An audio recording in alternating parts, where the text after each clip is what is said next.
भारत में अक्सर एक बात सुनने को मिलती है, दुनिया का हर मुसलमान पहले उम्मा के बारे में सोचता है, उसके बाद अपने मुल्क के बारे में। ये बात इतनी बार दोहराई गई है कि बहुत से लोग इसे सच मानने लगे हैं। लेकिन सवाल है कि क्या इतिहास भी यही कहता है या फिर दुनिया के मुस्लिम देशों की राजनीति कुछ और कहानी सुनाती है। आज की वीडियो में इसी सब्जेक्ट पर करेंगे बात। लेकिन आगे बढ़ने से पहले आपसे एक अपील, अगर आपने हमारा चैनल अभी तक सब्सक्राइब नहीं किया है तो ज़रूर करें। यह है आवाज़ द वॉइस और आप देखना शुरू कर चुके हैं द मंजीत ठाकुर शो।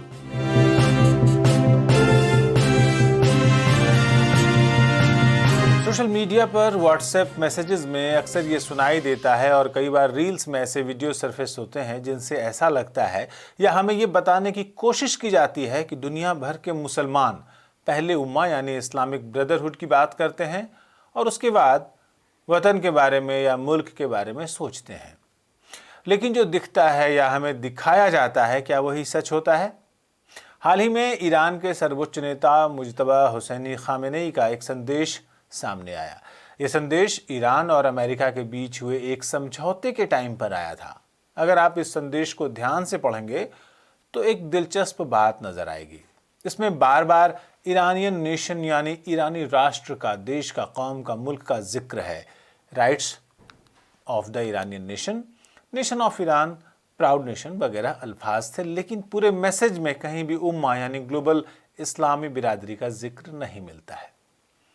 इसका मतलब ये नहीं है कि ईरान इस्लामी पहचान को छोड़ चुका है, बिल्कुल नहीं। इसका मतलब केवल इतना है कि जब बात देश चलाने की आती है तो लैंग्वेज बदल जाती है। वहाँ सिटीजन होते हैं, बाउंड्रीज होती हैं, नेशनल इंटरेस्ट होते हैं और राष्ट्र की संप्रभुता सबसे ऊपर आ जाती है।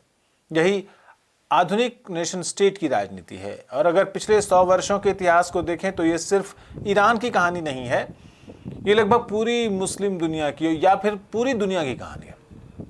आइए सफ़र शुरू करते हैं तुर्की से। साल 1923, उस्मानी एम्पायर ख़त्म हो चुका था, सदियों पुरानी खिलाफत अपने आखिरी दौर में थी। इसी समय एक नेता उभरता है, मुस्तफ़ा कमाल अतातुर्क। उन्होंने जो किया उसने पूरी मुस्लिम दुनिया की राजनीति को, सियासत को बदल कर रख दिया।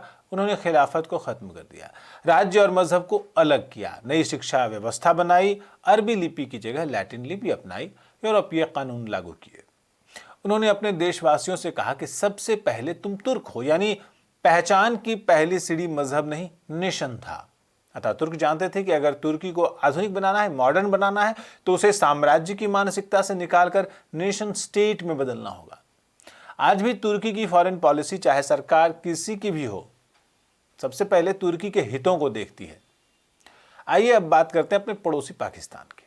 1947 में जब पाकिस्तान बना तो उसका आधार मजहब था, ये हम सबको पता है। लेकिन पाकिस्तान के संस्थापक मोहम्मद अली जिन्ना ने 11 अगस्त 1947 को संविधान सभा में एक ऐतिहासिक भाषण दिया और उस भाषण में उन्होंने कहा था कि आप मंदिर जाने के लिए आज़ाद हैं, आप मस्जिद जाने के लिए आज़ाद हैं, राज्य का इससे कोई लेना देना नहीं होगा।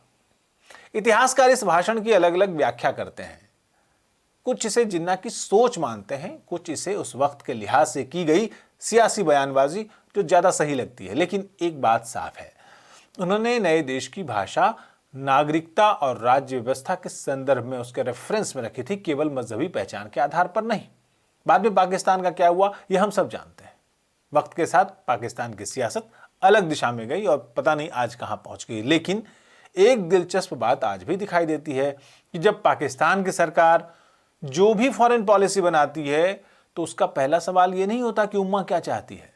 पहला सवाल होता है कि पाकिस्तान का नेशनल इंटरेस्ट क्या है। अगर ऐसा नहीं होता तो पाकिस्तान कभी अमेरिका का सहयोगी नहीं बनता, कभी चीन का सबसे करीबी साझेदार नहीं बनता, जबकि चीन तो बाकायदा मुस्लिमों का दमन कर रहा है। चीन में 10 लाख उइगर मुसलमानों पर किस तरह से जुल्म हो रहे हैं और किस तरह उन्हें कॉन्सेंट्रेशन कैंप्स में रखा गया है और तमाम तरह की बंदिशें आयद हैं, ये बात किसी से भी छिपी नहीं है। फिर भी चीन पाकिस्तान का सबसे बड़ा मददगार है, दोस्त है और ये सब जानते हुए भी पाकिस्तान उफ तक नहीं कर रहा है और चीन का बगल बच्चा बना हुआ है।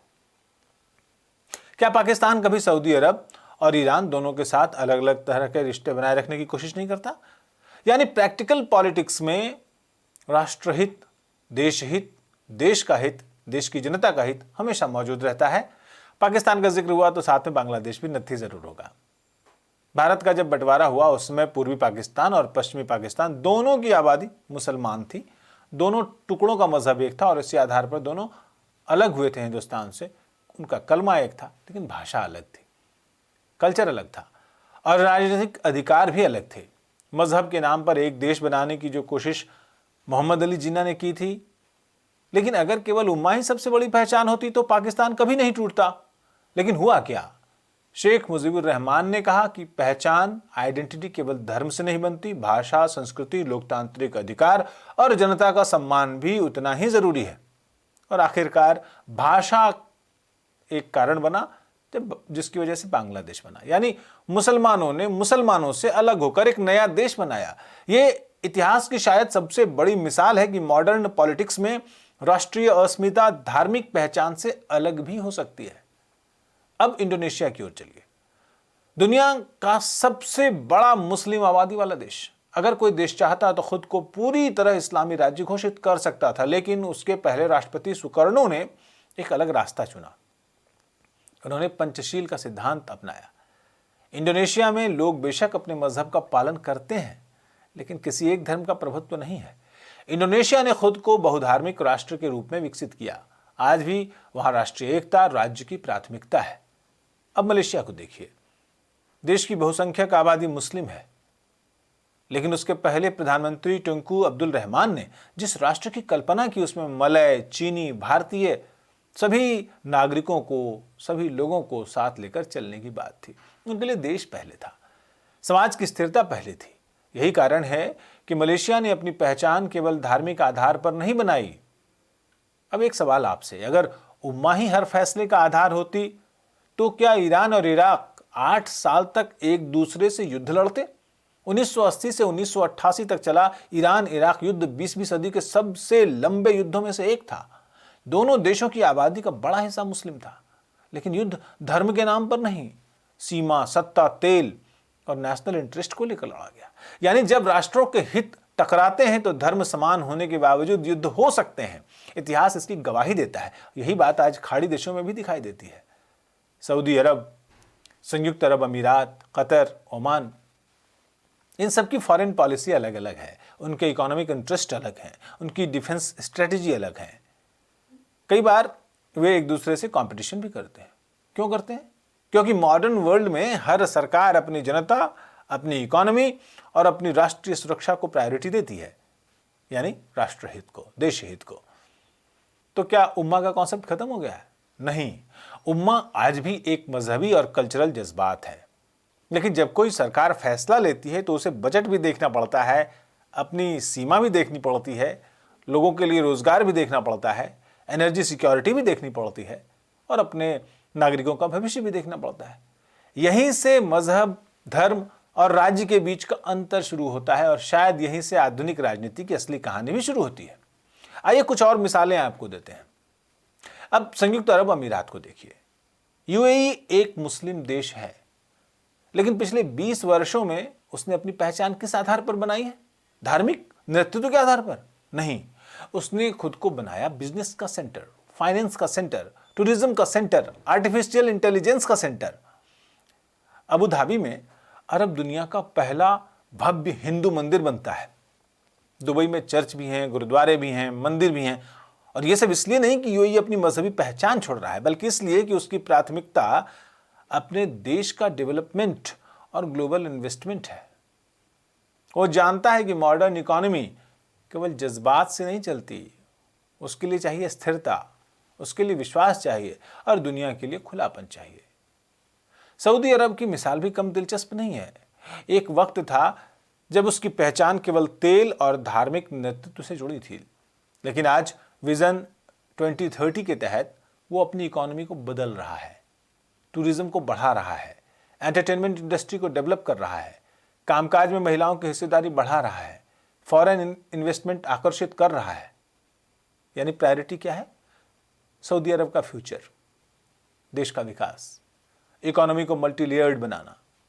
अब जरा मध्य एशिया की ओर चलिए।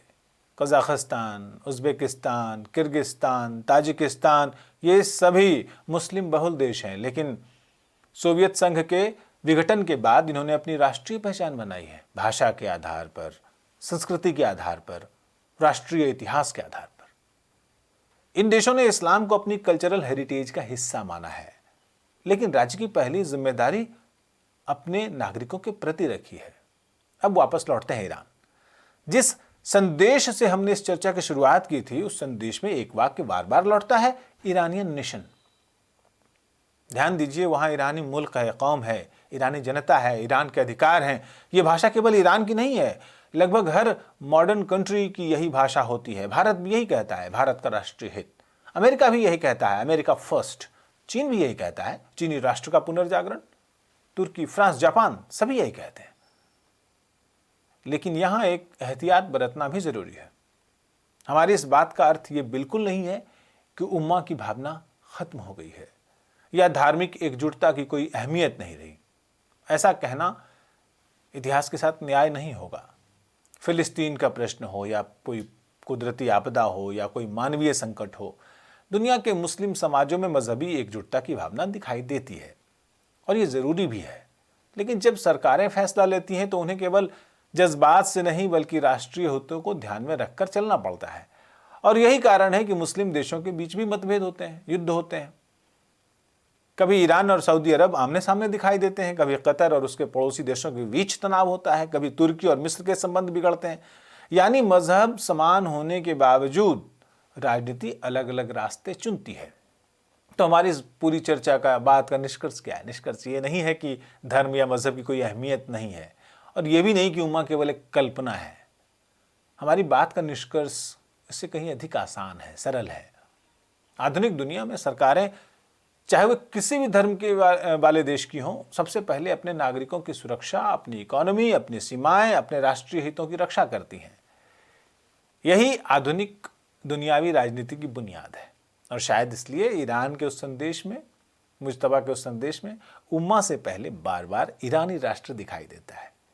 इतिहास हमें सिखाता है कि धर्म इंसान को आध्यात्मिक पहचान देता है, स्पिरिचुअल आइडेंटिटी देता है, लेकिन राष्ट्र, कंट्री, नेशन उसे नागरिक पहचान देता है, सिटीजनशिप।